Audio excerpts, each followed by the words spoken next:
발견의 즐거움 TBN 인사이트. 그 풍토를 사회학에서는 자기계발이 지배하고 있는 시대라는 식으로 표현을 합니다. 자기계발 아주 중요한 겁니다. 중요한 건데 여기 약간 좀 모순이 조금 존재를 하는 거죠.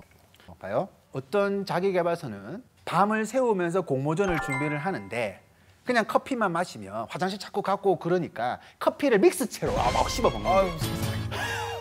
그래서 그 순간에 커피를 그냥 물에 타서 먹는 나는 뭔가 열정도 없는 사람 같고 전략도 없는 사람 같고 그러니까 이게 뭐냐면 바늘구멍을 통과한 사람은 팩트예요.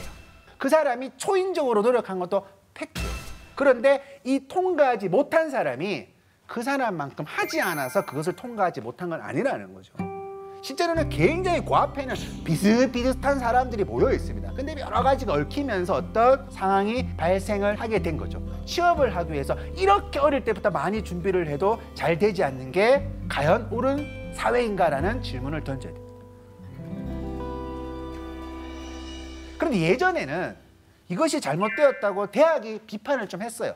대학이 나와가지고 야 너희들 말이야 좀 세상을 좀 비판하고 살아. 그런 식으로 아주 옛날에 이야기를 했는데 2000년대 중반부터 대학은 그냥 취업 사관학교다 라면서 대학이 완전히 변해버립니다.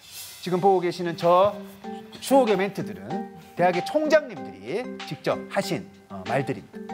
대학은 지금 양성 공장에서 제품을 생산했는데 재고가 쌓이면 되겠느냐 이러면서 CEO를 키우는 대학, 그다음에 학교는 복지기관이 아니다 라는 이야기를 총장님 입에서 저렇게 말씀을 하십니다. 여기에 굉장히 우리가 함의점이 있습니다. 2004년도에 신조어로 등록된 단어가 있는데 그게 스펙이란 단어거든요. 지금도 여러분들 한글로 스펙이라 검색해 보시면 막 청년들이 막 죽어가는 모습이 나오지만 영어로 이렇게 스페시피케이션 쳐보시면 막 회로도 나오고 오토바이 사양 나오고 그러는 거예요. 이게 2004년도에 국립어학원 신조어가 된다고요. 그때 등장한 게 취업 3종 세트예요. 학벌, 학점, 영어 점수.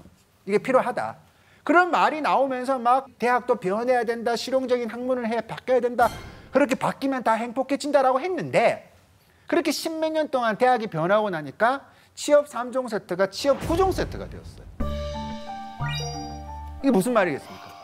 네, 맞아요. 대학이 실용적인 학문 가르치고 그거 필요할 수 있어요. 그러면 최소한 10년 전보다 10년 후에 대학을 다니는 지금의 청춘들은 야 지금 대학이 변해가지고 나는 선배에 비해서 너무 편하네. 요즘 취업이 잘 돼. 그렇게 생각을 해야지 그게 옳은 처방전이겠죠. 하지만 옳은 처방전이 아닌 거죠. 이렇게 잘못된 처방을 대학에 내리고 있으니까 학생들은 두 가지 선택을 하게 됩니다. 하나는 뭐냐면 1학년 때부터 목숨을 걸고 취업 9종 세트를 갖춰가는 거예요. 그 취업 9종 세트를 갖춰가면서 뭐 이렇게 오찬호 강의 같은 건 잘 안 들을 거예요. 도움이 잘 안 되니까. 그런데 어떤 사람이 보면 야 이게 취업 9종 세트를 아무나 갖출 수가 없어요.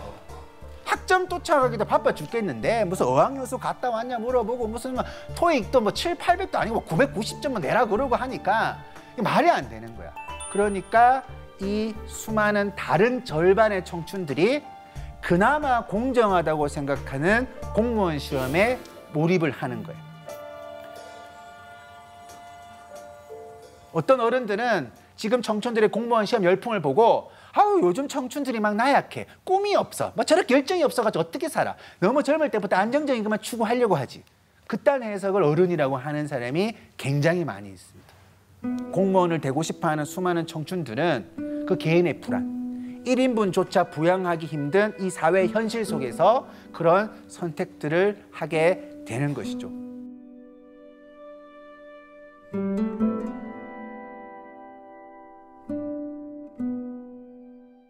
어떤 몇 년 전에 너무 오랫동안 공무원 시험을 준비를 해서 부모님한테 미안을 하니까 공무원이 됐다고 거짓말하고 1년 동안 막 돈도 보내고 막 했던 거예요. 이제 그러다가 결국 자살을 나중에 선택을 하게 되었습니다. 그런 일들이 굉장히 많은데 그런 어떤 기사가 쫙 날리면 막 댓글들이 막 나오겠죠. 그 댓글에서 가장 공감대가 높았던 댓글이 저한테 막 굉장히 큰 울림을 줬던 기억이 있습니다. 이런 어떤 유사한 사례가 발생이 되면 사람들이 이 페어플레이 없는 세상에서 패자부활전이 없는 세상에서 공무원이 되기 위해 가지고 저런 노력을 했지만 또 이것이 바늘구멍이 되면서 생명을 안타깝게 잃게 되는 그런 일들이 벌어지는 것이죠. 계속 어떤 워킹에도 푸어한 사람, 계속 그런 상황에 노출되어 있으면 사람이 무너집니다. 무너집니다. 흔히 말해서 알코올 중독도 될 수가 있고 도박 중독에 빠질 수도 있고 우리가 겉에서 보면 굉장히 뭔가 나약하게 세상을 살아가는 사람처럼 보입니다. 그것은 계속 본인이 가난했기 때문에 나타난 결과잖아요. 그런데 우리가 이런 잘못된 사회에 길들여져 있으면 그 모습을 보면서 저것이 바로 너가 가난한 원인이다라고 보는 거예요. 네가 그렇게 게으르게 사니까 지금 그런 꼴 당하는 거 아니냐라는 질문을 받게 되는 거죠.